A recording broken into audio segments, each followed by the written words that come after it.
师傅，如果有人问您冰姐用的丹药是什么，您就说是荣仙丹。荣仙丹的丹方在道藏殿外殿西北角倒数第2个书架的角落，记载在一张羊皮上。稍后若是有人问师傅还有没有荣仙丹备用，您最多可以向外许诺3颗，且尽量是信得过、关系近，对于荣仙丹有需求的仙人。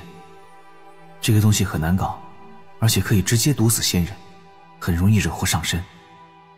齐元愣了一下，在人群中看向自己2个徒弟，很快就含笑点头，表明自己记下。李长寿放下心底最后一块石头，也觉得神清气爽，心情舒畅。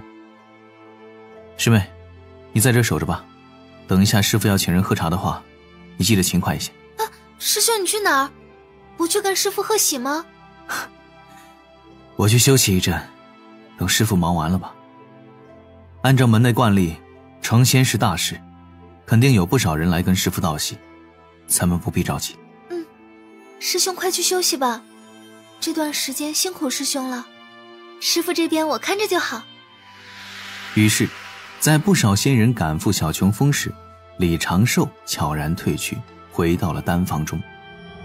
他没有开启外围的大阵，只是将丹房周围的100丈阵法打开，搬了一个摇椅坐在丹房前，看着远处山林，近处水景，双眼微闭，轻轻晃。熬活了这么久，师父总算是渡过天劫了。有师父这一次渡劫的经历，他对于天劫的把握又多了几分。等积累再深厚一些，就可以不压制境界，开始冒险渡劫了。只是渡劫不能在门内，不然自己辛苦积攒100年的底牌最少暴露一半。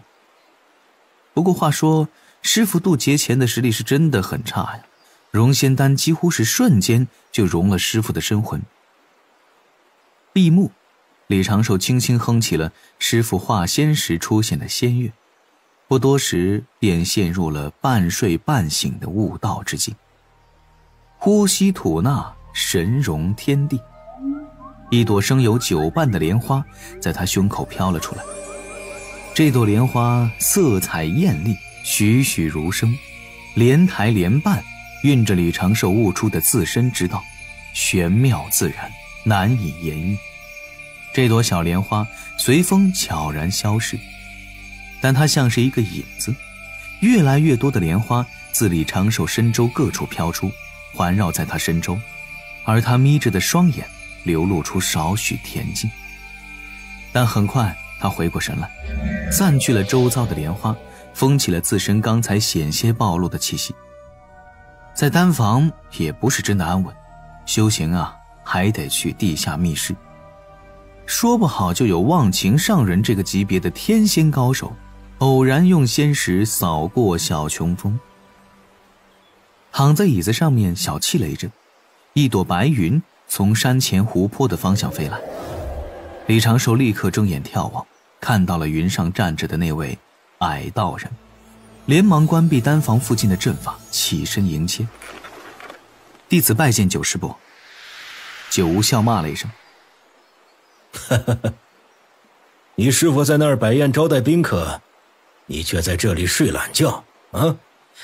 你师妹那双小细腿可都快跑断了啊！弟子不喜热闹，只能让师妹能者多劳了。李长寿笑着回了句，等九无靠近丹房，再次开启了周遭数10处阵法，拱手道：师伯里面请。啊，不了，这次来不及，贫道马上要外出一趟，抽空过来与你说2件事。九无摆了摆手，在袖中掏出了一个玉牌，扔给李长寿，颇为得意。看看吧，这是什么？可别说本师伯只拿你的老白干喝，不给你这个酒肉好友谋好处啊！还酒肉好友，也就这2年一起喝了7、8次酒罢了。而且每次这位师伯登门，都是给99师叔酿造的衡水老白干出教前夜。李长寿左手将玉牌托住，让玉牌悬浮在身侧，分出了一缕灵石，探查其中。无为经上卷，李长寿小小的惊讶了一下，抬头看着云上的酒屋。师伯，这合适吗？哎，这有什么合适不合适？门内不成文的规矩，每代修为前20的弟子都可提前参悟无为经上卷，普通弟子要等到成仙后才可参悟上卷。你现在应该是反虚境第6阶了吧？门内绝对能排前10。贫道记得你上次跟贫道喝酒时好像突破了一小阶啊？上次……李长寿也有些无奈，他为了避免自己准备不足而过早渡劫，一直压制境界，不愿意抵达归道九。但是几个月前有一次跟酒屋喝酒对诗，突然来了感觉，不小心就悟了。还好留了3个缓冲的小境界，而且酒屋当时自己也喝得迷糊了。听酒屋继续道：放心，贫道并未暴露你修为已经反虚6阶的事实。这无为金的上卷是这次任务的奖励，贫道在传功堂的长老那里辛苦帮你争取到的，提前给你拿过来。怎么样，想不想修行？这可是咱们渡仙门真正的镇山道程啊！想。李长寿含笑点头，却将这玉牌运了回去。但弟子近来不太想外出，恐怕要辜负师伯这番美意了。酒屋那双浓眉下的大眼顿时眯了起来。哦，贫道还没说是什么事儿，你怎么知道要外出啊？无非就是东海龙宫所邀的荡妖大会。门内传了许久的消息了，弟子想不知恐怕都难。不少杰出的同门都在争着抢着想去这次荡妖大会上扬名，师伯何必找我这个懒人去充数呢？哎呀，既然他们争着抢着，你为何就不愿去啊？先前历练大会时，咱们去东海荡妖，其实杀了不少东海不守规矩的虾兵蟹将。这次咱们渡仙门过去，肯定要被东海龙宫刁难。师伯你也知道的，弟子当真是不想掺和到这些麻烦事当中。你倒是观察的细致啊！九屋轻笑了一声，站在云上一阵沉吟。九屋将白云落得更低了一些，忧心忡忡。其实呀，这次我本不想麻烦你，但长寿啊，这一代弟子没几个机灵的，处事最老练的元清还自己搞事被斩了。这次去东海这边啊，不只是东海龙宫，还有几家跟咱们不对付的仙门可能会派弟子故意为难呢。几位长老都担心咱们年轻弟子受不得激，容易被对方言语挑衅，闹出些让人看笑话的事端。门内其他人都不知道你李长寿一肚子坏水，他们都不知道长寿师知你其实深藏不露，但贫道知你沉稳稳重，行事多谋，这才想让你一同跟着去，必要时提醒下其他弟子啊。而且这次由贫道的师尊亲自带队，门内几位长老也会一同前往，安全方面绝对有保障。怎么样，考虑考虑？这可是无为经，真正的长生妙法。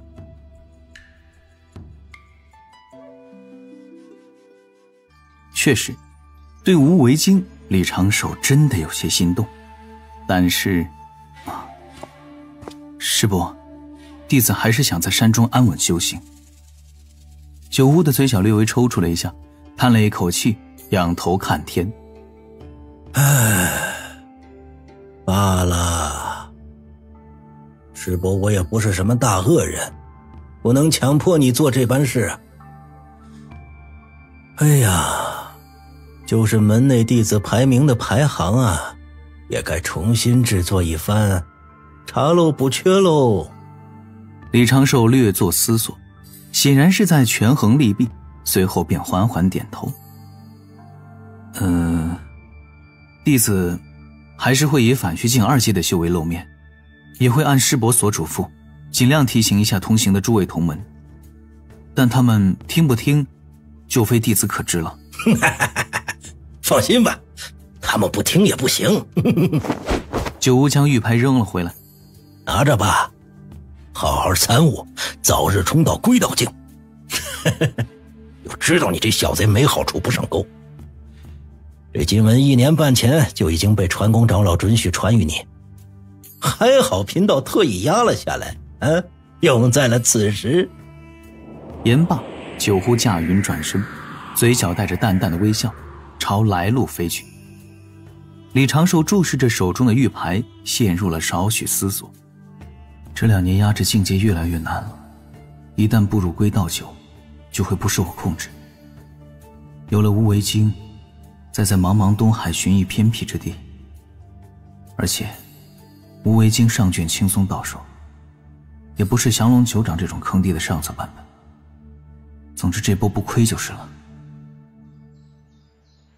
奇缘成仙第2日，天府小市，兰陵娥满是疲倦地捶着自己的肩膀，坐在人去楼空的草屋前。师父昨夜就跟一群平日里没有见过的师叔师伯去别峰赴宴了，他花了2个时辰才把师父的草屋内外打扫干净。臭师兄，也不知道来帮帮忙。刚抱怨了一句，兰陵娥的视线余光突然看到天边飞来的大葫芦，顿时鼓起嘴角。九九师叔又来找师兄了，这俩人肯定有问题。这几年来，这小师叔间隔最长的一次，也仅仅是12天没来小琼峰。哼，大家都是女炼气士，真仙境就了不起吗？不对，真仙境能发育到这种规模，也是有些离谱的。兰陵娥顿时渲然欲泣。师兄肯定是喜欢。请问，背后突然传来了一声问候，兰陵娥下意识地跳了起来，裙摆飘扬之间，反手就摁住了一把银针，警惕地看向了声音传来之处。随后兰陵娥就稍微愣了一下，来人身着着一袭冰蓝色的单肩长裙，背着一把连翘的宽刃大剑，简单竖起的长发轻轻飘扬，那张绝色又冷艳的脸蛋十分的眼熟。长寿师兄是住在这吗？师兄跟这个美到冒泡的有琴师姐也有问题。兰陵娥的草屋中，这位李长寿唯一的正版师妹正在矮桌后的蒲团上盘腿端坐，捧着面前冒着热气的茶杯，心底一阵思量。左边瞧一眼，是刚寻来的冰山美人有琴玄雅，她正保持着跪坐的姿势，闭目养神，静静等待师兄的现身。右边一看，九九师叔正趴在桌子上发出轻轻的鼾声，一副睡眠严重不足的模样，氛围略微有那么一丢丢的尴尬。他们怎么都是来找我家师兄的？师兄仅仅只是去了一次北距泸州采药，就被当时同行的2位女炼气师给盯上了。这要是1年后的历练大会，师兄再出去一趟，那我这里岂不是就要做不开了？兰陵娥的心底悠悠一叹，也完全想不明白自家师兄到底哪方面吸引人。明明是那般谨小慎微、贪生怕死的性子，怎么会有除了自己以外的女子中意呢？更何况左边的这位还是同代弟子当中最耀眼的那颗星辰。不过认真思考的话，有情师姐真的好美，入座的时候都是这般迷人。我要是师兄，肯定也抵挡不住她的魅力。也不对，师兄很可能单纯喜欢。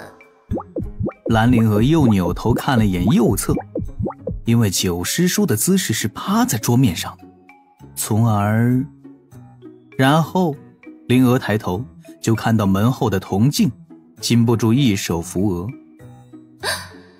我以后还是有机会继续发育的吧。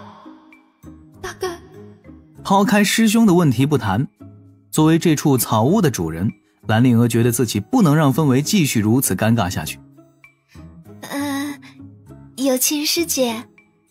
兰令娥面露微笑，小声问：您怎么有空来我们小琼峰？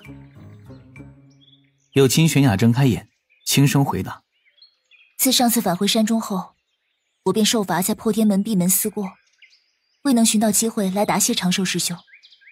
今日刚自入定醒来，方知已过了罚期，便得了师父应允，来小琼峰对长寿师兄正式道谢。兰令娥禁不住弯了一下头。我师兄做了什么值得师姐您感谢的事吗？他救了我性命。有琴玄雅轻轻抿了一下嘴，略微颔首，那双如宝石般的明亮眸中闪动着少许的光芒。而且还是2次。兰令娥眨眨眼，有琴玄雅的这个表情，自己对着铜镜想师兄的时候也会经常出现。一个九师叔已经让自己压力山大了，突然又从天而降一个有琴玄雅。兰令娥禁不住又一手扶额，一颗芳心时而愤声疾呼，时而凄婉哀怨，整个人都不太好了。果然还是要不择手段，把师兄尽快拿下，以免夜长梦多。小雅，你怎么也在这儿？九九迷迷糊糊地问了一句，柔已经坐了起来。有琴玄雅恭恭敬敬地将自己刚才的话重复了一遍，起身对九九见礼，得了九九的允许后再次入座。而后九九又看着兰令娥，捂着小嘴打了个哈欠。后面大阵打开了吗？没有呢，九师叔，师兄好像是在炼丹或者修行，我刚才用传心符喊他也没回音呢。行吧，明明是定好的炼丹时间，可能是有什么感悟吧。九九看了看兰令娥，又看了看有琴玄雅，像是突然想起什么。呀，刚好小雅也在。灵娥，我们玩那个吧。师叔说的是哪个？上个月咱们跟你师兄一起玩的那个，不是说那是你们小琼峰的保留项目吗？这个自然可以，师叔您稍等。兰令娥手指轻点，将面前的矮桌上推到了门口，3个人之间顿时出现了大片空档。